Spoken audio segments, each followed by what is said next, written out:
Hello everyone, welcome to our channel. ఈ రోజు వర్షాలు ఏ జిల్లాల్లో పడే అవకాశాలు ఉన్నాయి, తెలుగు రాష్ట్రాల వాతావరణ పరిస్థితులు తెలుసుకునే ముందు మీరు ఇంకా మన ఛానల్ కనుక సబ్స్క్రైబ్ చేయనట్లయితే వెంటనే సబ్స్క్రైబ్ చేసి పక్కన ఉన్న బెల్ ఐకాన్ని కూడా క్లిక్ చేసేయండి. ఇక లేట్ చేయకుండా వివరాల్లో కనుక వెళ్ళినట్లయితే బంగాళాఖాతంలో ఏర్పడిన ఉపరితల ఆవర్తన ద్రోణి బలహీనపడడంతో తెలుగు రాష్ట్రాల్లో అనుకున్న స్థాయిలో వర్షాలు అయితే నమోదు కాలేదు. కానీ గత 2 రోజులుగా తేలికపాటి వర్షాలు అయితే రానున్నటువంటి 2 రోజుల పాటు నమోదయ్యే అవకాశాలు ఉన్నాయి. జిల్లాల వారీగా చూసుకున్నట్లయితే ముఖ్యంగా తెలంగాణలో ఉష్ణోగ్రతలు పగటి సమయంలో నమోదవుతుంది, రాత్రి సమయంలో వర్షాలు మాత్రం కురుస్తాయి.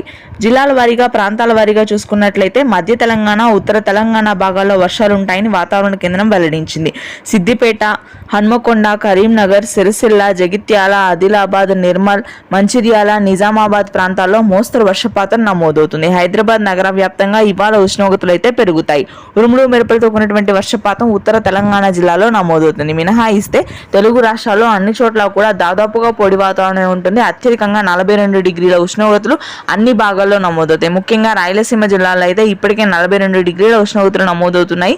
ఏప్రిల్ మధ్య నాటికే మనకి 45 నుంచి 46 డిగ్రీల హైయెస్ట్ ఉష్ణోగ్రతలు కూడా నమోదయ్యే అవకాశం ఉందని వాతావరణ కేంద్రం వెల్లడించింది. మధ్యాంధ్ర జిల్లాలో ఈదురుగాలతో కూడినటువంటి వర్షాలు ఈ రోజు రాత్రికి నమోదు కానున్నాయి. Thank you.